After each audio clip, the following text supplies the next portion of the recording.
Good Tuesday afternoon. Thanks for joining us on Kare 11 News Now. I'm Lauren Lemanchek. We're following some breaking news right now in South Minneapolis, where Hennepin County Sheriff's deputies say they were shot at while attempting to serve an arrest warrant. This is happening near the intersection of West 28th Street and Nicollet Avenue. That's in the East Street area. Hennepin County deputies and the Minneapolis Police Department are responding. Authorities say roads are closed in that area and they're asking the public to avoid the scene. Details are limited right now, but we'll update you as we gather more information. Developing today, a new congressional report accusing Minnesota of, quote, stunning failures in its fight against fraud. A 205-page report from federal lawmakers accuses Governor Tim Walz's administration of not only failing to stop the fraud, but of retaliating against employees who tried to raise concerns. And now lawmakers are asking a White House task force to review all of the state's social service programs. This 200-page report by the U.S. House Oversight Committee claims Minnesota's top officials, including Governor Tim Walz and Attorney General Keith Ellison, had the power to stop widespread fraud but failed to act. It also claims the Walz administration, quote, retaliated against employees who tried to raise concerns, going to great lengths to keep them quiet. It's shocking and it's frustrating. Republican State Representative Kristen Robbins, who chairs the state's Fraud Prevention and Oversight Committee, says the federal report confirms her committee's findings. But a spokesperson for Governor Walz called the Republican-led federal House committee a joke, saying they, quote, continue to rehash COVID-era fraud to distract from endless wars, gas prices, ICE, and the president's insider trading. Some of the people that they had before the House Oversight Committee, we tried to interview. We called them to testify before our committee, but we didn't have subpoena power. Robbins points to transcribed interviews within the report with 9 current and former Minnesota state officials that she says contradict previous public statements from state leaders about when they became aware of the fraud. Those transcribed interviews are really important evidence in this case, and I was really glad to see that they published those. Attorney General Ellison's press secretary writes, quote, Republicans in Congress issued a report riddled with inaccuracies and misrepresentations in an effort to politicize the issue of fraud instead of actually helping Minnesota protect tax dollars and go after fraudsters, adding that the Attorney General's office does not oversee state social services programs and that the report does not distinguish between the authorities of different government offices and agencies. Vice President J.D. Vance says he's referred the allegations within this report to the DOJ's Fraud Division for criminal investigation.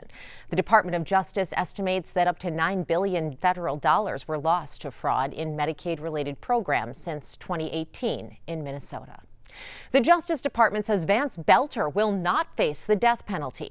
He's the man accused of killing former House Speaker Melissa Hortman and her husband, as well as shooting State Senator John Hoffman and his wife nearly 1 year ago. Minnesota abolished the death penalty in 1911, meaning the state cannot pursue it in its case. Former federal prosecutor and death penalty expert Mark Osler weighed in on why the Justice Department took it off the table. The Trump administration has seemed very eager to employ the death penalty. And so people may think, well, if not here, then when? But again, one of the things that prosecutors have to fight through is to get to that jurisdictional hook and to get to a hook where the death penalty is something that's a possibility. And they concluded, and I think they're right, that here they don't have enough of a connection to a violent crime. Belter is facing 6 federal charges, including stalking, murder, and firearms offenses. He has pleaded not guilty. An update this afternoon on the war in Iran. President Trump is accusing Iran of shooting down a U.S. helicopter near the Strait of Hormuz and vowing to retaliate. NBC's Richard Engel has more on that incident. Sounds like it was quite a rescue. U.S. Central Command says that the Apache combat helicopter went down, was lost at sea while on patrol off of the coast of Oman. That a search and rescue operation was immediately launched. The cause of the crash still under investigation, and that within 2 hours, the crew members were recovered and are in stable condition. A CENTCOM spokesman tells NBC News that the crew members were ultimately rescued by an unmanned surface vehicle, a sea drone, the first of its kind rescue for the U.S. military. This all comes as President Trump is still expressing optimism that the U.S. and Iran could reach a ceasefire deal. He says that he hopes one will be achieved within the next 2 to 3 days. Richard Engel, NBC News, Jerusalem.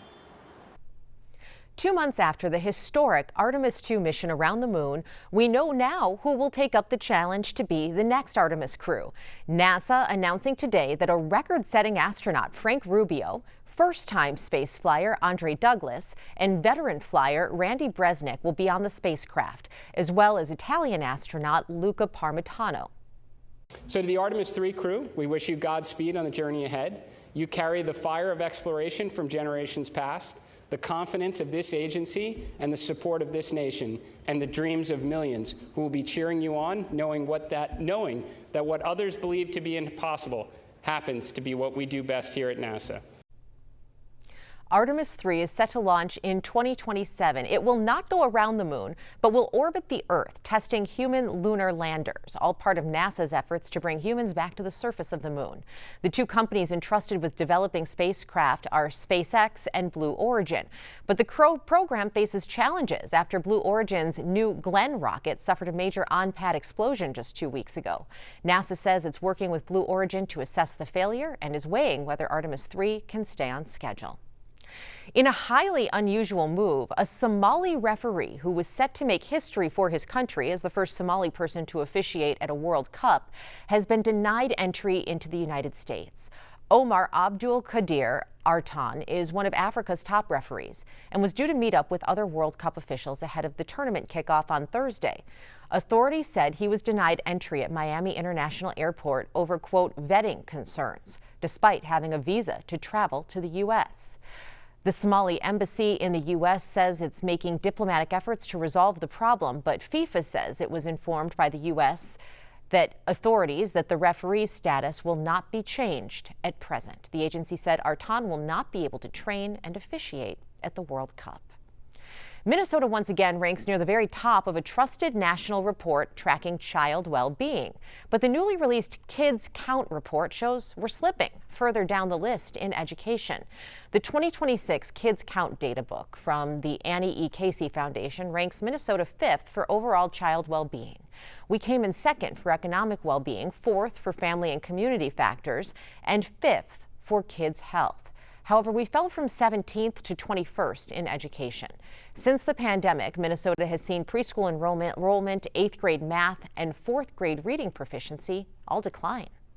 Nearly 7 out of 10 Minnesota 4th graders in 2024 were not reading at grade level. And when we break that down even more and we look at the racial disparities are significant. It's nearly 9 out of 10 children who are Indigenous. It's 83% of children who are Black, compared to 67% of children who are white.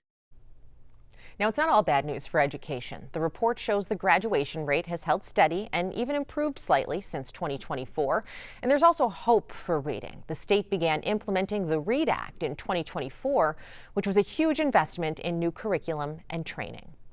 Trending this afternoon, more students will be able to get fresh food on their lunch trays thanks to a new grant from the Minnesota Department of Agriculture. The $1.3 million will be split into 2 types of grants. The First Bite for districts and child care centers that are new to local purchasing and looking to start small, and the Full Tray Grant for schools with experience that are ready to expand. MDA's commissioner says investments like this create new opportunities for our farmers. It also gives kids access to local meals, supporting learning and understanding where their food comes from. Some parents with students in the state's largest school district are well on their way to gathering enough signatures to put a levy on the ballot this fall. But the school board's saying not so fast. Jennifer Hoff explains. Hi there! You guys here to sign our petition? A lot like today's temperature.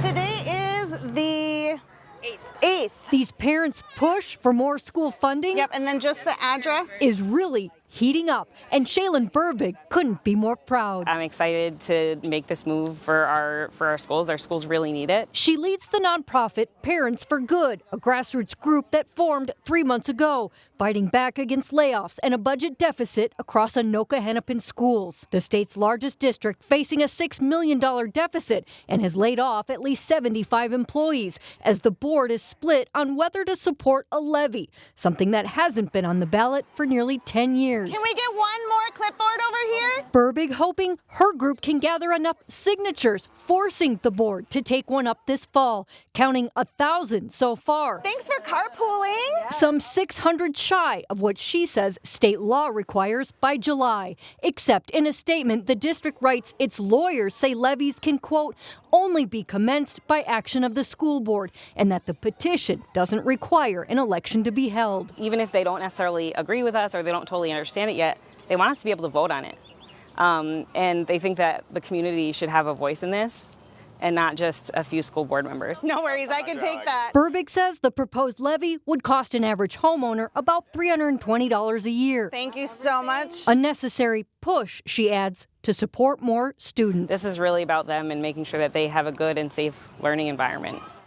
Now, the law Burbig is relying on was amended in 2009, and some experts say the part allowing petitions was revoked. But legislative analysts tell Kare 11 there are two separate statutes governing election law and school levies, and the amendment was only made to one. An inconsistency, Burbig says, gives her the go-ahead. And depending on how this plays out, could come down to a judge making a final decision later this year. OpenAI, the maker of ChatGPT, is filing to offer its stocks to the public. Now, we still don't know when that could go public, but it's expected to see massive interest. This comes as the leading AI companies are facing growing demand, leading to a need to expand computing infrastructure. At the beginning of this month, OpenAI competitor Anthropic filed for an IPO. Analysts say AI could soon become a key investment. Stick with us. There's more news and weather coming up after the break.